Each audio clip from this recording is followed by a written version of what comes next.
Hello students, today we are going to study chapter 1 going to school। आज हम NCERT का chapter 1 going to school ये पढ़ने वाले हैं। अब ये टॉपिक में हम लोग क्या क्या पॉइंट्स डिस्कस करेंगे, चलिए देख लेते हैं। Topics to be discussed in today's class. How do you go to school, आप स्कूल कैसे जाते हैं। What are the different modes of transport used to reach school? कौन से अलग अलग मोड्स ऑफ ट्रांसपोर्टेशन हैं जिसे आप यूज़ करके स्कूल पहुंचते हैं। How in India one state is different from one and another, India में किस तरह से एक स्टेट दूसरे स्टेट से अलग है। How children in Assam go to school, Assam के बच्चे स्कूल कैसे पहुंचते हैं। What is bamboo bridge and how children use bamboo bridge to reach school, और बैम्बू ब्रिज क्या है और आसाम के बच्चे बैम्बू ब्रिज कैसे यूज़ करके स्कूल पहुंचते हैं। ये कुछ पॉइंट्स आज की क्लास में हम डिस्कस करेंगे। चलिए, now how do you go to school, आप स्कूल कैसे जाते हैं। बाय स्कूल बस, कुछ बच्चे स्कूल बस यूज़ करके स्कूल जाते हैं। देखिए ये पिक्चर में बच्चे किस तरह खुशी खुशी अपने फ्रेंड्स के साथ स्कूल बस में बैठ के स्कूल जा रहे हैं। और बाय यूजिंग वैन, कुछ बच्चे स्कूल वैन यूज़ करते हैं स्कूल पहुंचने के लिए। और बाय ऑटो रिक्शा, तो कुछ बच्चे ऑटो रिक्शा में बैठ के स्कूल जा रहे हैं, देखिए। और बाय बाईसाइकिल, और जो बच्चों को साइकिल चलानी आती है वो आराम से मज़े से साइकिल में बैठ के स्कूल जा रहे हैं। देखिए किस तरह से ये मज़े से साइकिल चलाते हुए स्कूल जा रहा है। And parents drop you to school, और कुछ बच्चों के पेरेंट्स जो हैं उन्हें ड्रॉप और पिक करते हैं स्कूल से। और बाय वॉकिंग, और कुछ बच्चों के स्कूल जो है घर से काफ़ी पास होते हैं तो वो बच्चे आराम से वॉक करते हुए जो है अपने स्कूल जाते हैं।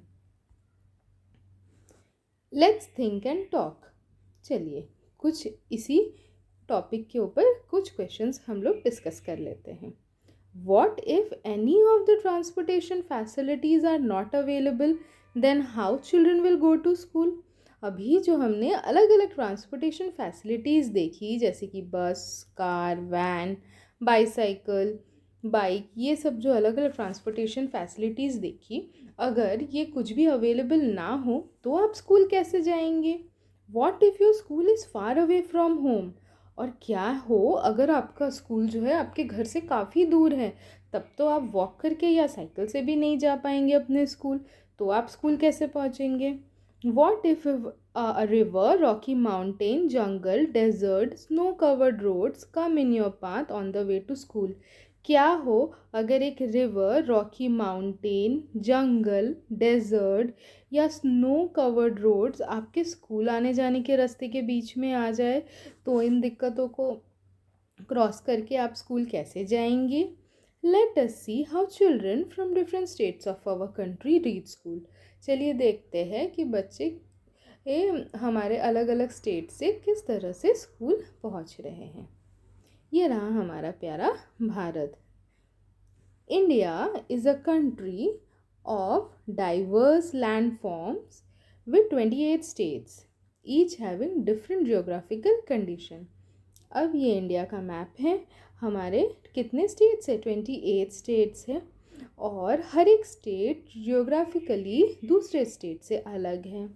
ये हमारा नॉर्दर्न पार्ट है इंडिया का, ये ईस्टर्न पार्ट है, ये वेस्टर्न पार्ट है, ये सेंट्रल पार्ट है, और ये हमारा नीचे जो है वो सदर्न पार्ट है इंडिया का।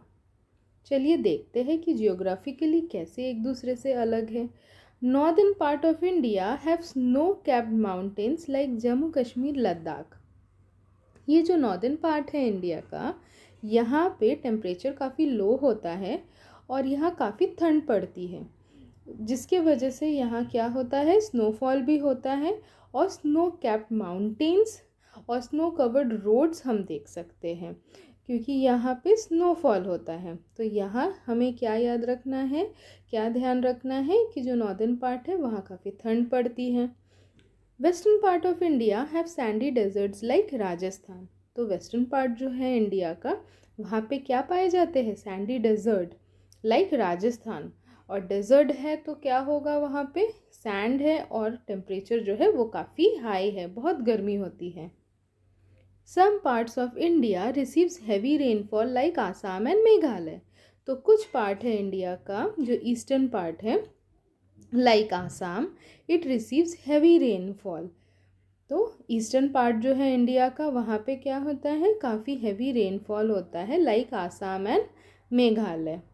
Now central part of India have thick forest like Madhya Pradesh, Chhattisgarh, Jharkhand. तो कुछ पार्ट है इंडिया का, लाइक मध्य प्रदेश, छत्तीसगढ़, झारखंड, यहाँ पे क्या है पाए जाते हैं? थिक फॉरेस्ट पाए जाते हैं। Some parts with beautiful coast line like Kerala, Karnataka, Tamil Nadu. तो कुछ पार्ट इंडिया के जो है, जो सर्दर्न पार्ट्स, सर्दर्न स्टेट्स हैं इंडिया के, लाइक कर्नाटका, केरला, तमिलनाडु, आंध्र प्रदेश, तो ये आप देखोगे कि ये वाटर बॉडीज से सराउंडेड है, तो यहाँ पे ब्यूटीफुल कोस्ट लाइन्स हम देख सकते हैं, ऑल इन वन कंट्री। तो आपने देखा किस तरह से एक ही कंट्री में अलग अलग स्टेट्स में अलग अलग जियोग्राफिकल कंडीशंस है। कहीं बहुत ज़्यादा ठंड पड़ती है, तो कहीं बारिश है, तो कहीं बहुत ज़्यादा गर्मी है, तो वहाँ रेगिस्तान है, तो कहीं कोस्ट लाइन्स प्रेजेंट है।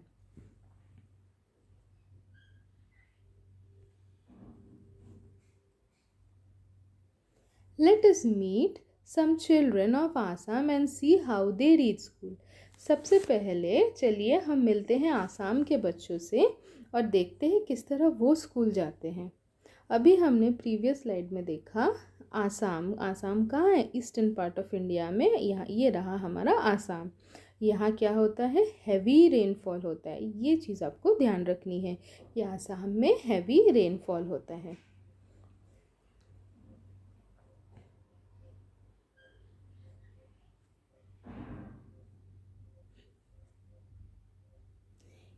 अब आसाम के बच्चे क्या बोल रहे हैं, चलिए देखते हैं। It rain so much way we live. हम जहाँ रहते हैं वहाँ बहुत बारिश होती है। Sometimes after the rain there is knee high water everywhere. कई बार बारिश के बाद इतना ज़्यादा पानी भर जाता है कि हमारे घुटनों तक पानी आ जाता है। But that does not stop us from getting to school. But ये सारी दिक्कतें भी हमें स्कूल जाने से नहीं रोक सकती। We hold our books in one hand and bamboo with the other. हम एक हाथ से बुक्स पकड़ते हैं और एक हाथ से बैम्बू ब्रिज को पकड़ते हैं, और हम ईजीली बैम्बू ब्रिज जो है वो क्रॉस करके हम स्कूल जाते हैं। We quickly cross the bamboo and rope bridge to reach school. हम ईजीली बैम्बू ब्रिज को क्रॉस करके स्कूल पहुंच जाते हैं। तो आसाम के बच्चे क्या यूज़ करते हैं? Bamboo bridge. अब बैम्बू ब्रिज ही क्यों यूज़ करते हैं और ब्रिज क्या होता है, चलिए पहले ये जान लेते हैं। What is bridge? Bridge is a structure that connects two end. Bridge क्या होता है? बेसिकली एक ऐसा स्ट्रक्चर है जो दो एंड्स को जोड़ता है। अ structure that is build over water, low place or railroad that allow people and vehicle to cross from one side to another। तो ये बेसिकली रिवर या कहीं गड्ढे हैं, रेल रोड्स, इन सब के ऊपर, रेलवे ट्रैक्स के ऊपर जो है ब्रिजेस कंस्ट्रक्ट किए जाते हैं ताकि लोग इजीली एक एंड से दूसरे एंड पहुंच सके। अब ये पिक्चर में आप देखिए किस तरह से ये टैक्सी एक एंड से दूसरे एंड तक जा पा रही है रिवर को इजीली क्रॉस करके। अगर ये ब्रिज नहीं होता तो क्या ये टैक्सी इजीली जा पाती? नहीं, बीच में तो रिवर है, तो टैक्सी तो रिवर में डूब जाती अगर ब्रिज नहीं होता तो। अभी देखिए टैक्सी कैसे आराम से एक एंड से दूसरे एंड क्रॉस कर रही है रिवर को with the help of bridge. तो now you have understood what is bridge. अब देखते हैं बैम्बू ब्रिज ही क्यों यूज़ होता है आसाम में।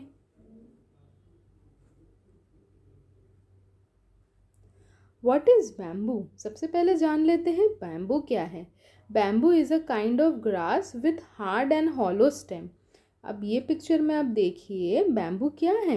बैम्बू एक टाइप का ग्रास है विथ हार्ड, मतलब उसकी जो स्टेम होती है वो काफ़ी हार्ड होती है। ये पिक्चर में आप देखिए बैम्बू की स्टेम कितनी हार्ड है। एंड हॉलो, हॉलो मीन्स अंदर से वो खाली होती है। तो बैम्बू जो है वो हॉलो होने के वजह से काफ़ी हल्का होता है। And because it's very strong, उस वो काफ़ी स्ट्रॉन्ग तो होता ही है, बट वो हल्का भी है, तो it's easily available and use to construct bridge. तो इस तरह से लोकल लोग उससे ईजीली जो है अवेलेबल भी हैं, और ईजीली वो लोग उसे रोप से बांध के ब्रिज बना पाते हैं। Why bamboo is only used to construct bridge? Because of heavy rainfall, bamboo is cultivated widely in Assam. अब बैम्बू ही क्यों यूज़ किया जाता है ब्रिज कंस्ट्रक्शन के लिए आसाम में? हमने अभी पढ़ा था कि आसाम में बहुत बारिश होती है, हेवी रेनफॉल होता है, और बैम्बू जो है सबसे टॉलेस्ट ग्रास है, एक टाइप का ग्रास है।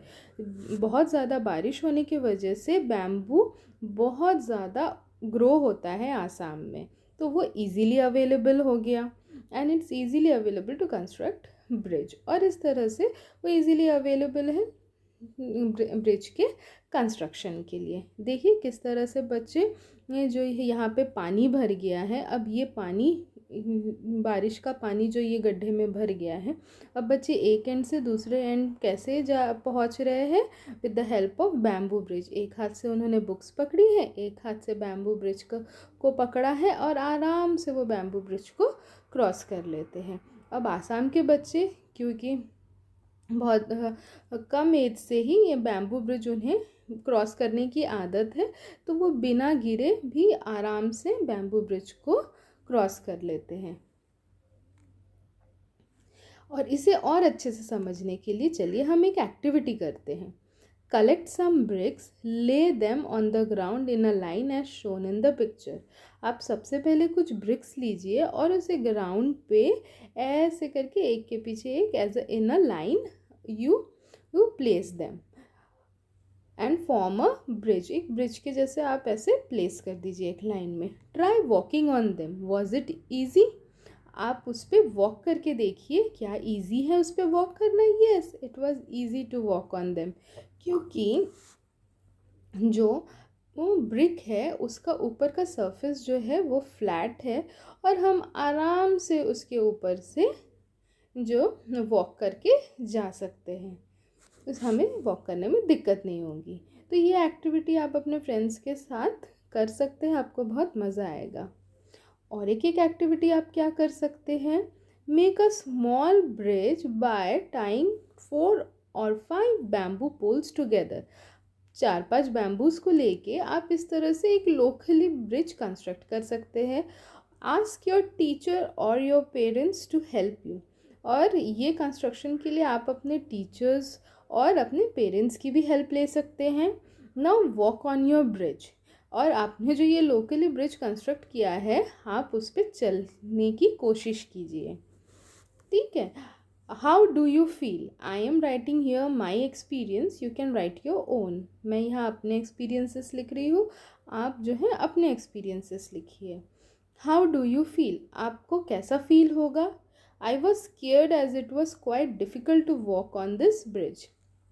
मुझे पहले तो ये ब्रिज के ऊपर चलने में काफ़ी डर भी लगा, क्योंकि इसका सरफेस जो है वो प्लेन नहीं है, बैम्बू का थोड़ा सा ऐसे कर्व्ड है, तो हमें धीरे धीरे पकड़ पकड़ के चलना पड़ता है, तो थोड़ा सा स्केरी तो है। Did you fall down? क्या आप गिर गए? No, I did not fall down, I manage to walk forward. मैं गिरी तो नहीं, धीरे धीरे मैंने मैनेज कर लिया जो है ये बैम्बू ब्रिज पे वॉक करना। देखिए next question, do you think if it would be easier to walk on this bridge bare foot? मतलब खाली पैर आपको चलना ज़्यादा ईजी पड़ता है, और विथ शूज़ और स्लीपर्स, या फिर शूज़ या स्लीपर्स के साथ आप इस पे ईजीली चल पाएंगे? It's easy to walk with bare foot. Bare foot मतलब नंगे पैरों से आप ईजीली ये बैम्बू ब्रिज के ऊपर चल पाएंगे, because the grip is stronger with bare foot. अगर आप देखोगे आपके टोस के वजह से यहाँ पे ग्रिपिंग जो है वो काफ़ी स्ट्रॉन्ग हो जाती है एज़ कम्पेयर टू शूज़। अगर आप शूज़ पहन के बैम्बू ब्रिज इस तरह से क्रॉस करने की कोशिश करोगे तो थोड़ा सा आप जो है स्लिपरी फील आप कर सकते हो। और अगर आप बेयर फुट मतलब बिना चप्पल के या बिना शूज़ के अगर आप क्रॉस करने की के लिए ट्राई करेंगे तो जो है ग्रिपिंग जो है बेयर फुट में ज़्यादा अच्छी आती है एज़ कम्पेयर टू हो स्लीपर्स और शूज़। ओके, तो ये दोनों एक्टिविटीज़ जो हैं वो आप करके देख सकते हैं और अपने खुद के एक्सपीरियंस जो है इसमें लिख सकते हैं। तो आज की क्लास हम यही स्टॉप करते हैं। Thanks for watching.